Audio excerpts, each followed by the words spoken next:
Our pleasure. We're born ready, don't you? Yeah. My friend, welcome to our Quebec radio show PPR. It's such an honor.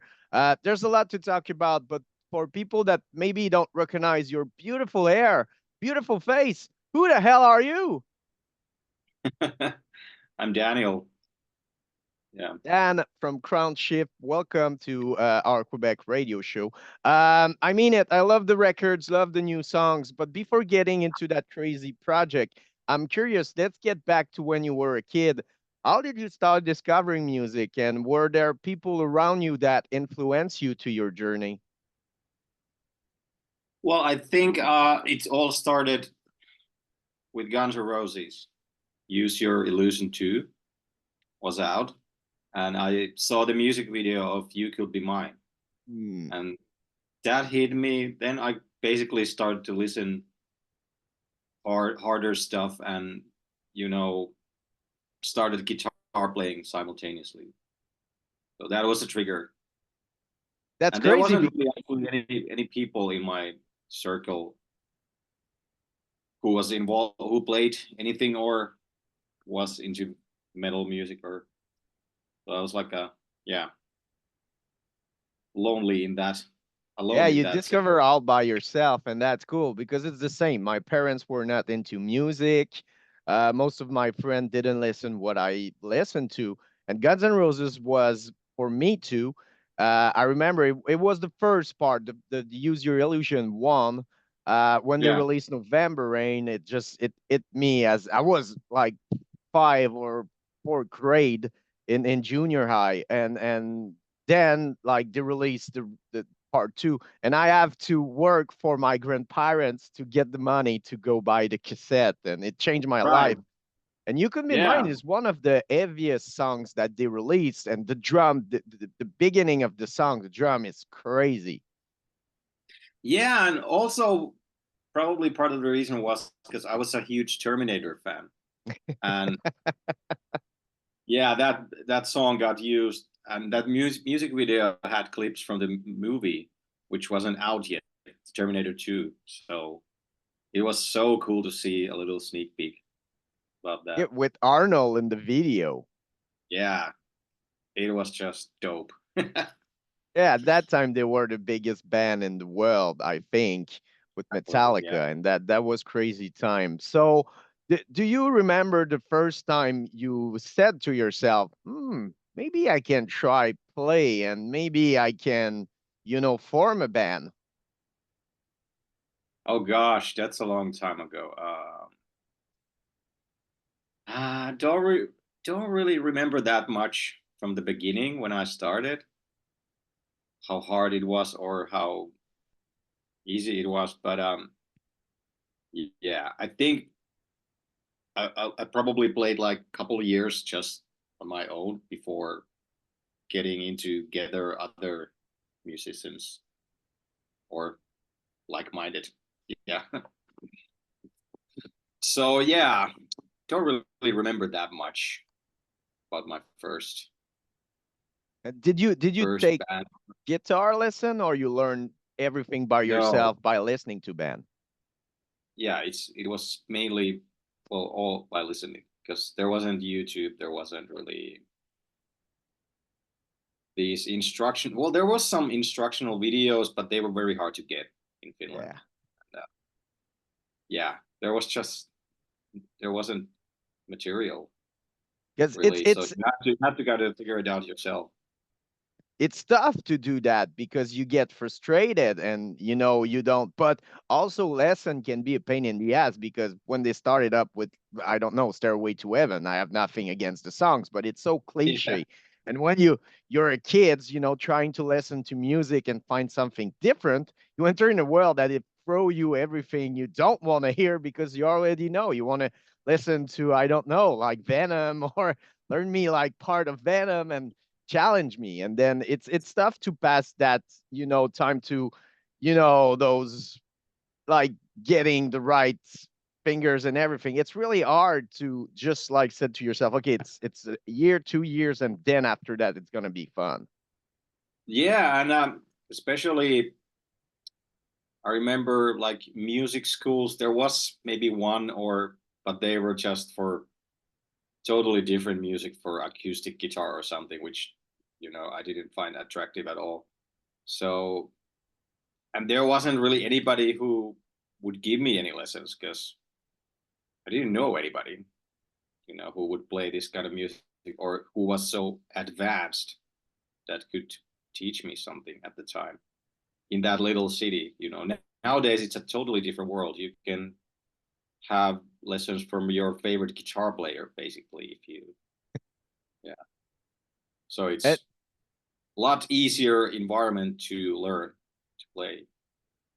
it's so true. It's so true. You mean it like Probably YouTube. more competitive. So I don't know. Yeah. Yeah, you're right. And how was it when you attempt your first show and you realize that, everybody in metal is a huge family, and now that you were all only discover all of this, now you surround with people that it's their passion and their fire. Um. Yeah. I mean, it was. I'm trying to remember how was my first shows, but I don't even remember those really that well. But yeah, I think the bigger moment was when we got signed with Nail Down. That was probably the moment I started to think that you know you can get a career out of this. Yeah, and Basically. and when you started up, when you were in Children of Bottom, it was another world in metal. Everything was still to conquer, and of course, there was Metallica, and the trash metal went fucking big. But from your Mm. country, it was a different perspective. It was not the same. It was not like in America, and everything was to build. And I think that you were part of that beautiful thing where everybody brings something different, and it was so exciting, and it still is. I think we're getting back to that. But I remember when I first heard Children of Bottom, I said, "Damn, it's so different from everything they throw me in America." And then there was that old scene, and you realize that it's so cool and different. Yeah, absolutely. Children of Bodom really started something here, and that was also when I realized that there can be like good musicians in Finland. Because until that, I wasn't really that interested about Finnish metal bands. I only heard like Sentenced and few Stratovarius songs, but they weren't like mind blowing to me. Well, Sentenced, I still like to listen, but anyway, Children Bottom was totally like no one else, Yeah, and they had the technical level. They raised the bar, and they really started something. So yeah, that made me to take my instrument more seriously. Yeah. yeah, because you want to challenge yourself and you want to push yourself through the records. And each time you realize that, you got skill, but you always can do better. So you have to do the discipline and, build something that it's more challenging every record. So it's not a quest of getting lazy. It's a quest of getting it's harder, but we grow up and we get old. So it's still Yeah. hard. Yeah, absolutely. And you don't necessarily know where the bar is until somebody throw it into your face. So absolutely, I'd say Alexis set, you know, bar very high in Finland when it comes to guitar playing, and I think a lot of my generation players owe him to that. Yeah, it's so true. Like the importance of what is work and what he achieved, it's there. It's a legion of band that were inspired by the music of Children Bottom. What you create as a kid, like that crazy idea of getting together a band and just playing and have fun, and then it grow, and then and it's sad the end, but everything happened for something. So it's so cool that people remember Children for the right reason, and of course, still, listen those songs, and it's gonna stay there forever. Yeah, I sure hope so because it was an awesome band, and there's great music that lives on. So And I'm in, curious, with Crownshift, is it more art to create music and write music, or it's still with the experience, it's more easy with time? well, I don't know if it's more art, more or less art. I guess it's a little bit different because I don't write same kind of music I did 20 years ago, so it evolves all the time. But still, the main thing, it's the basic process is pretty similar, only a little bit more tools and more knowledge, you know, along the way. Yeah, because the technology has changed a lot since you start recording. Do you love recording, being in studio, or you prefer playing live and that's just something you have to get through for being on a stage? I actually like both for different reasons. The studio thing is that you get to create something. Well, I'm talking about studio and pre-production and you know songwriting. Those are me like the same. So I do a lot of writings on the spot when I'm recording. So yeah, that's the creative side, which I love very much. And of course, being on stage is another part, which I also like very much. But they are very different, and I like them for different reasons. Do you feel that with the pandemic, like being on stage is really different and the vibe is different? I think that people are way more excited and they realize the importance of music. And we always have that, that thing in our head that we can lost it again. Yeah, I surely hope so. And personally, I don't take any shows for granted, after pandemic, because it was pretty depressing time for every artist probably, and yeah, you gotta appreciate the shows in a different way now from now on. So yeah, I think so. Yeah, and the fans have always been part of the band. So, when you lost that part and even like releasing music and not getting, the respawn of people about it, it's so weird Hmm. and surreal. Yeah, it felt like the whole industry was on hold like a couple of years, and nothing really moved anywhere. And well, people made these, what they were called, sort of lives through the, I don't even remember what was that. But anyway, and some Corona COVID project bands or whatever, remotely collaborations, but it's not really the same. Yeah, yeah, a lot did. Like they did cover and you bring musician from other bands and everything. It was excited at first, even like, the virtual show, but after one or two, you realize that it's really not the same. You don't Yeah, have the energy. virtual shows. That's what I was after. Yeah, they were totally awkward to me. Even watching them, we didn't even do any because we didn't want to.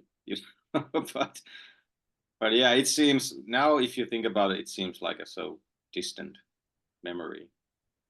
And how Luckily, much the COVID impact the band? Would you write during that time? How the band work, or it was on hold and nothing happened? I think it was mainly on hold. But yeah, I did some recording.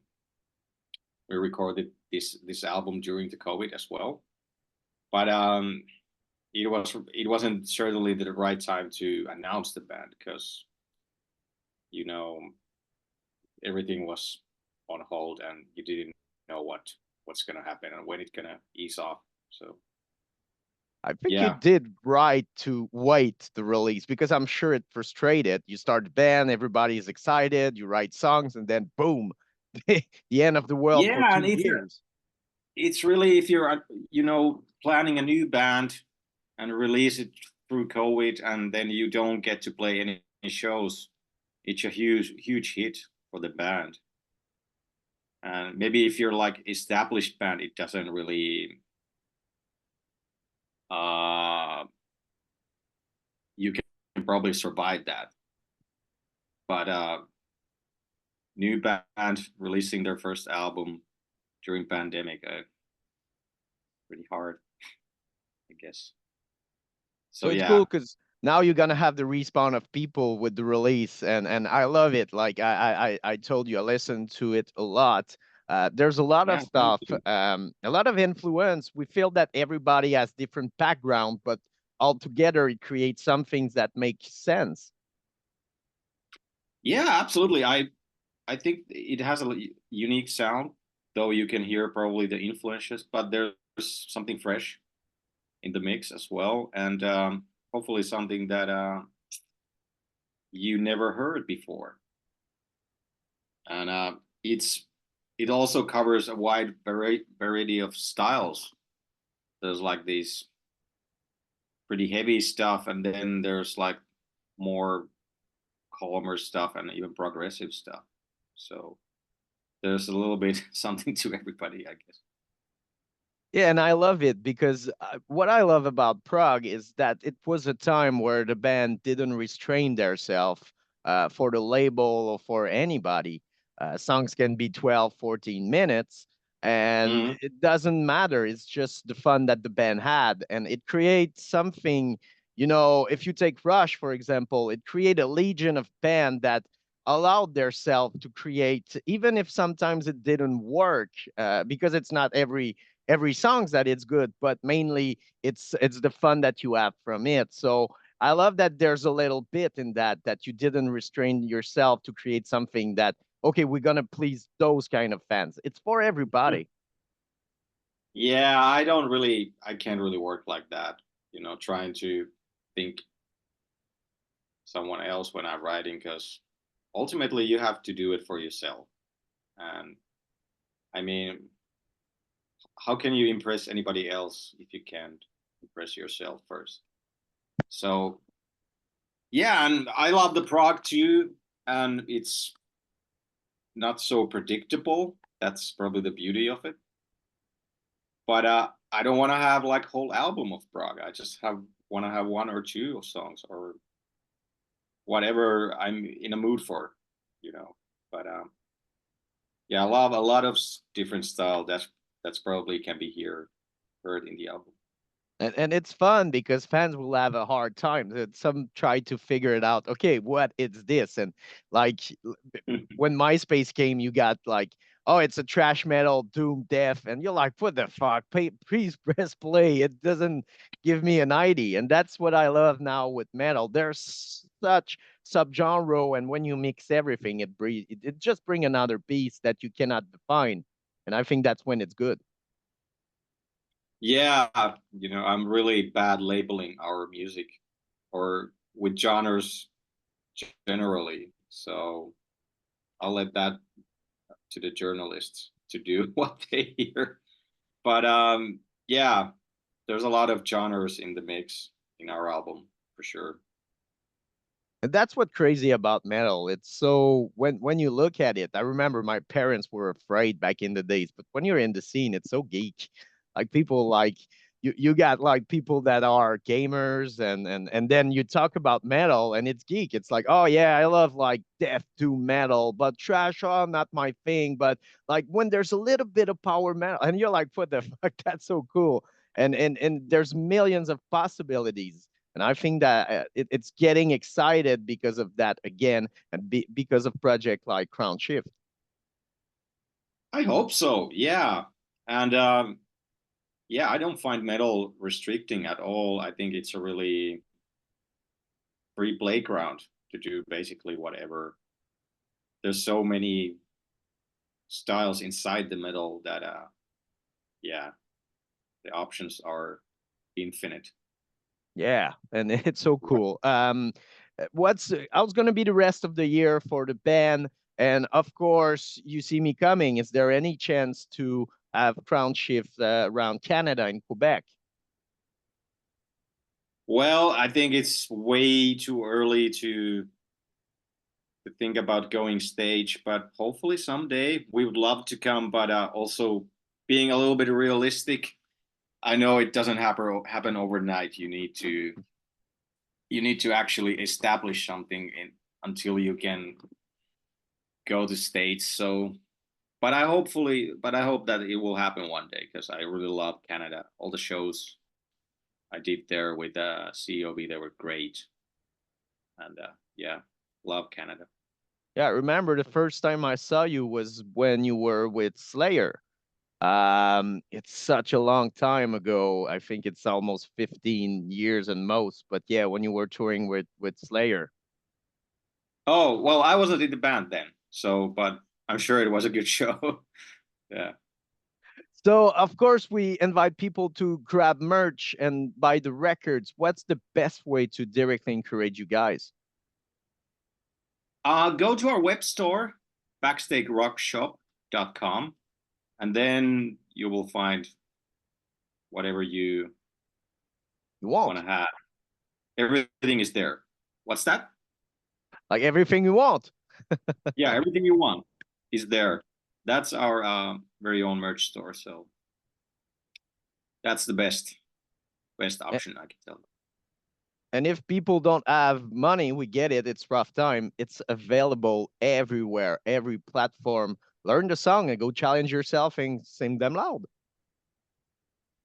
Yeah, absolutely. And yeah, you can stream our album on Spotify or order a vinyl, whatever format you prefer.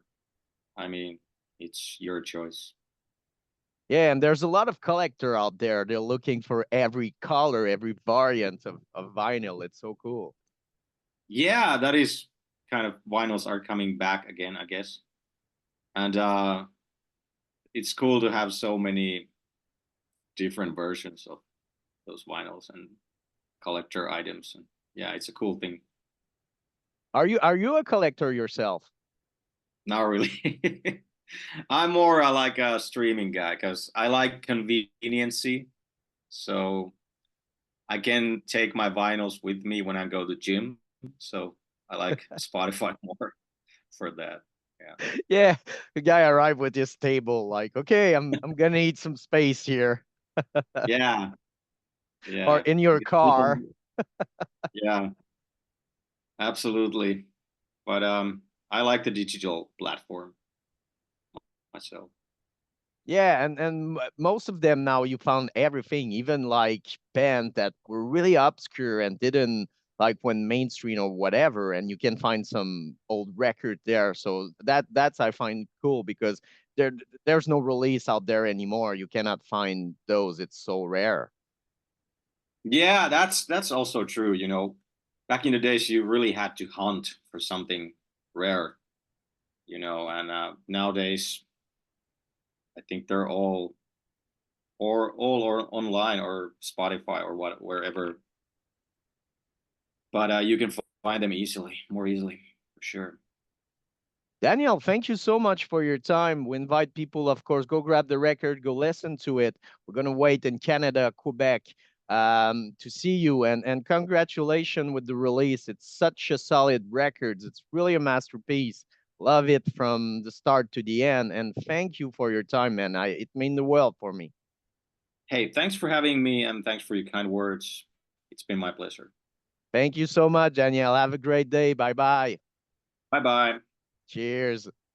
Cheers. Is what you need. No more inhibition. Set yourself free.